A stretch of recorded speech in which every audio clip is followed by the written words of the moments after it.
My own sister watched me bleed out in the snow and checked her watch.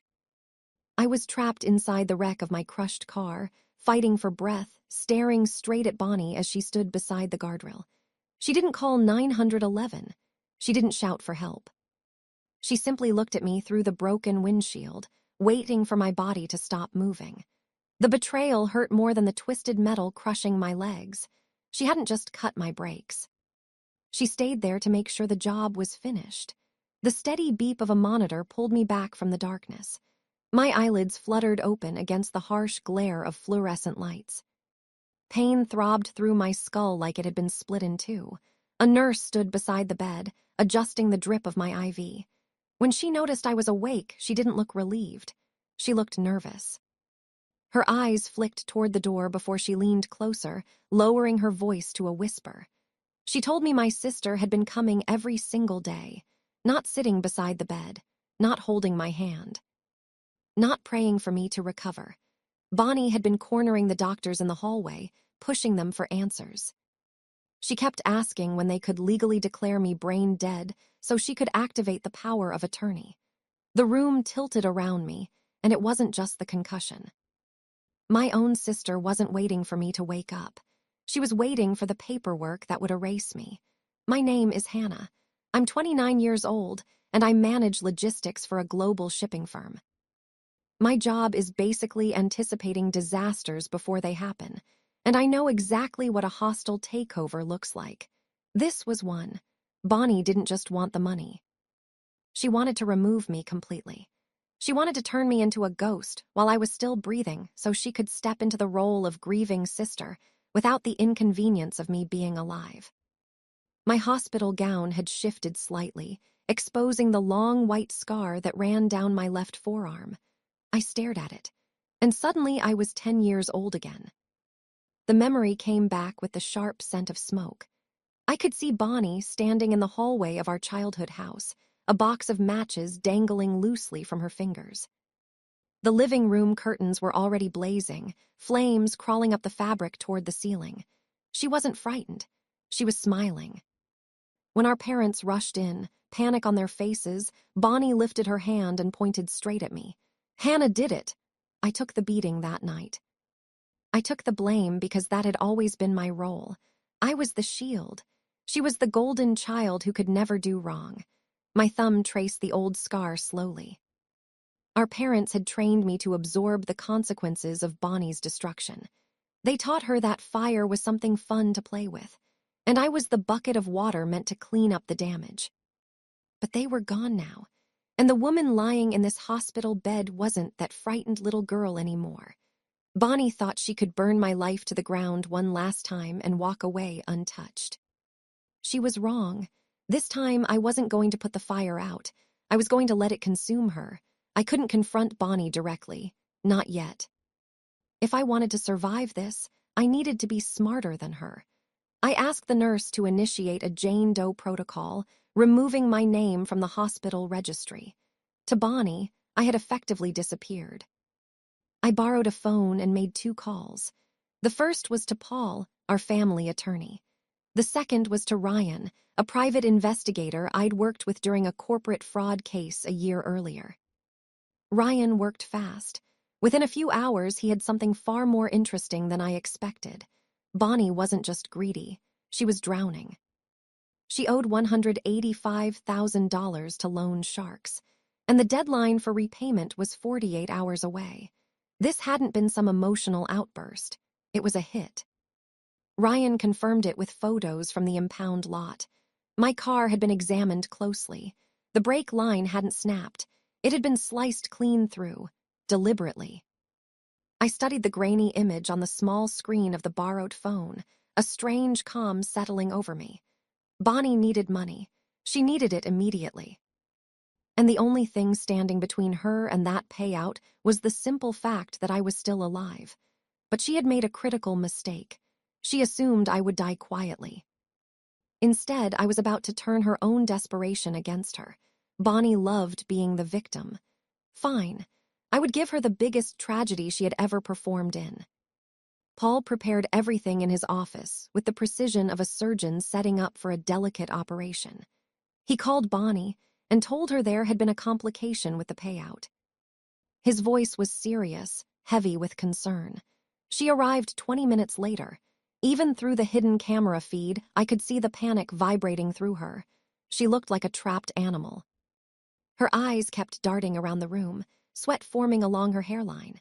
She knew the loan sharks were losing patience. Paul sat behind his massive mahogany desk and slowly placed 2 stacks of paperwork between them. He explained the situation with a heavy sigh. Stack A was the standard homicide investigation protocol since the police had found the cut-break line. The insurance money would be frozen for up to 3 years, pending a full inquiry. Bonnie's face went gray. She didn't have 3 years. She didn't have 3 days. Then Paul tapped Stack B. He acted reluctant, like he was doing something unethical. He told her there was a loophole. If the damage was self-inflicted, if Hannah had been unstable, depressed, suicidal, the case would close immediately as a tragic personal act. The money would release in 24 hours. He watched her, waiting.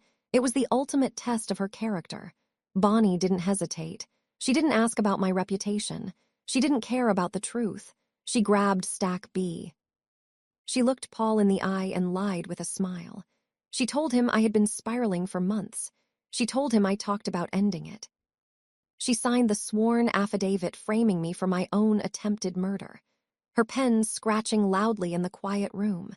She thought she was manipulating him. She thought she had won the lottery. She had no idea she just signed her own confession. Bonnie's voice filled the room, smooth and poisonous. She looked at Paul, her eyes wide with fake sympathy, and told him I was broken. She said I had been talking about ending the pain for months. She signed the affidavit with a flourish, the scratch of the pen against the paper sealing her fate. She handed the clipboard back to Paul and asked when the funds would be released. She was already spending the money in her head. She was already erasing me. The door to the adjoining conference room clicked open. Bonnie spun around in her chair, annoyance flashing across her face at the interruption. But when she saw me, the annoyance died. Her face went slack. The color drained from her skin until she looked like the wax figures we used to see at the museum. I walked into the office, the heavy oak door closing behind me with a final solid thud. I wasn't a ghost. I wasn't a memory. I was the woman she tried to bury. Standing 5 FT away, holding the digital recorder that had captured every word of her perjury. The silence in the room was absolute. I could hear the hum of the air conditioner and the shallow, rapid hitch of Bonnie's breath. She looked from me to Paul, then back to me, her brain misfiring as it tried to reconcile the sister she killed with the sister standing in front of her. Then the shock broke. It didn't turn into remorse. It turned into fury. Her hands curled into claws on the armrests of her chair. "You set me up," she hissed. The venom in her voice was thick enough to choke on. "You set me up. You made me do this." She lunged out of the chair, not to hug me, but to attack. She was screaming now, the mask of the grieving sister completely gone. She yelled that it was my fault. If I had just given her the money, she wouldn't have had to cut the brakes. If I hadn't been so selfish, she wouldn't be in this mess. It was the logic of a parasite blaming the host for dying. She truly believed that my refusal to be bled dry was a crime against her existence.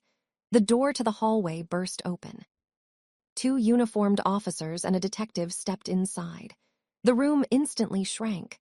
Bonnie scrambled back, knocking over her chair, trapped between the desk and the police. The detective didn't waste time.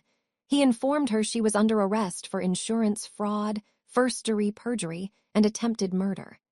The click of the handcuffs was the loudest sound in the world. I didn't yell back. I didn't cry. I watched the officers wrestle her toward the door with a clinical detachment. For 20 years, I had tried to fix her, save her, and hide her sins. I had absorbed her explosions like a blast wall. But looking at her now, twisted with hate and shouting obscenities at the police, I didn't see my sister. I saw a malignant tumor that had finally been cut out. I didn't feel triumph. I felt the clean, sharp relief of a diagnosis confirmed and a cure administered. The silence she left behind when the door closed wasn't empty. It was peaceful. Bonnie clawed her way out of holding 6 hours later. She didn't have cash, so she signed her life away to a predatory bail bondsman, handing over the title to her Mercedes and the vintage diamond necklace she'd swiped from her grandmother. She walked out of that jail with empty pockets, no car, and a burning need to destroy the one thing I had left. She didn't run. She came straight for the house she thought I was sleeping in. I sat in the passenger seat of Ryan's unmarked sedan, parked 3 houses down, watching the thermal feed on the dashboard monitor. The house stood dark and silent against the snowy lawn. To Bonnie, it looked like a sleeping target. She didn't know I had opened the smart home app 4 hours ago and remotely shut off the main gas line. I had drained the veins of the house dry. We watched her heat signature break the back window. She wasn't there to talk. She was carrying a heavy red canister. She moved through the living room, dousing the furniture. The fumes likely choking her, but she didn't stop. She wanted to scorch the earth. She wanted to burn me alive. She struck a match. I saw the small flare on the screen. She threw it. It sputtered and died on the rug. She struck another. Frantic now, confusion setting in. That was the signal. The floodlights from the police cruisers hidden in the alleyway turned the night into blinding day. Bonnie shielded her eyes, screaming as the tactical team breached the door. They dragged her out in cuffs, kicking and spitting. There would be no bail this time. Attempted arson, breaking and entering. Violation of a protective order. I didn't look back as the squad car drove away. The next morning, I listed the property. I sold it to a young couple who didn't know about the ghosts in the walls or the hate that had soaked into the floorboards. I signed the deed, handed over the keys, and walked away from the wreckage of my childhood without glancing in the rearview mirror. People ask me if I regret it. They ask if I feel guilty for sending my own sister to a 6x8 concrete cell. They look at me with eyes full of pity and judgment, wondering how I can sleep at night knowing my only sibling is wearing a stat-issued jumpsuit. I sleep just fine. In fact, I haven't slept this well in 20 years. The day of the sentencing, the courtroom was so quiet you could hear the hum of the overhead lights. The judge didn't look at Bonnie with sympathy. He looked at her with disgust. He called her actions predatory, calculated, and devoid of humanity. He sentenced her to 15 years in state prison for attempted murder, insurance fraud, and first-degree arson. She won't be eligible for parole until she serves at least 12.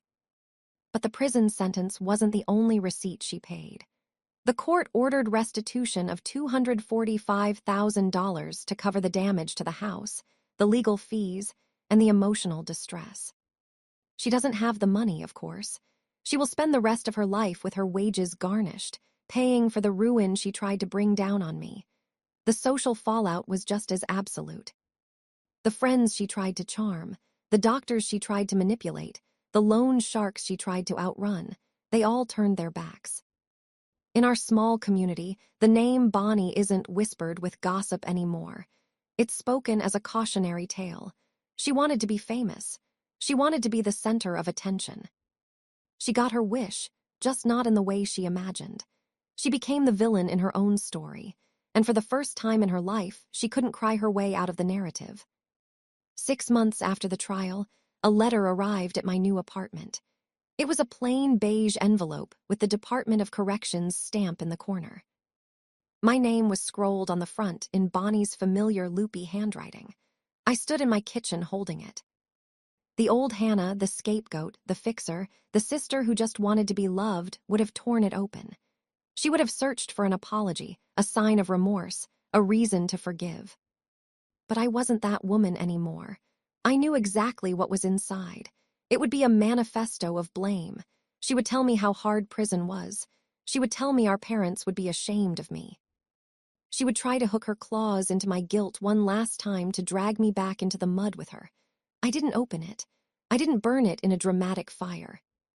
I simply dropped it into the trash can on top of the coffee grounds and eggshells. It wasn't a ceremony. It was a chore, taking out the garbage. That was the moment I knew I had truly won. Indifference is a far more powerful weapon than hate. Hate means they still matter. Indifference means they are gone.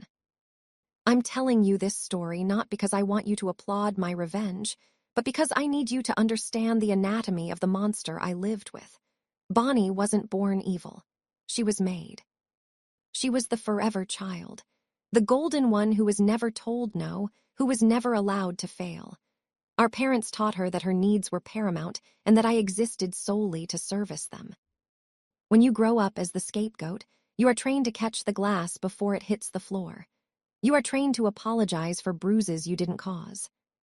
You believe that if you just work harder, love louder, and give more, eventually they will see you. Eventually, they will love you back. That is the lie that almost killed me. If you are currently holding up the sky for a family member who would watch you be crushed without blinking, I need you to hear 3 rules. These aren't suggestions. These are the laws of survival I learned in the wreckage of my car. Rule number 1, blood is biology. Loyalty is a choice. We are conditioned to believe that shared DNA is a suicide pact. We are told that family comes first, and you don't turn your back on family. But what happens when family turns their back on you? What happens when the hand supposed to hold yours is holding a knife? You do not owe your loyalty to your abusers just because you share a last name. A title like sister or mother is earned through behavior, not granted by birth. If they threaten your safety, your peace, or your future, they lose the right to that title. Rule number 2, silence is your sword. For years, I argued. I explained. I defended myself. I thought if I could just explain my side clearly enough, Bonnie would understand. But toxic people don't listen to understand. They listen to find ammunition. Every time you argue, you feed them. You give them the emotional reaction they crave. The most devastating thing I did to Bonnie wasn't trapping her in that office. It was refusing to scream back. When you stop engaging, you starve the beast. You force them to sit alone with their own madness. Rule number 3, healing isn't forgiveness. It's indifference. Society tells us we have to forgive to heal. We see it in movies. The tearful reunion, the hug, the I forgive you. But forgiveness requires repentance. You cannot forgive someone who isn't sorry. You cannot forgive a predator who is still hunting you. I didn't forgive Bonnie. I accepted her. I accepted that she is a person incapable of love, and I removed her from my ecosystem. My healing didn't come from a magical moment of grace. It came from the quiet, boring piece of a life without drama. It came from waking up in the morning and knowing my brake lines were intact. I have a new life now. I have friends like Ryan and Paul who respect me. I have a career I built on my own merit. I have a home that is safe.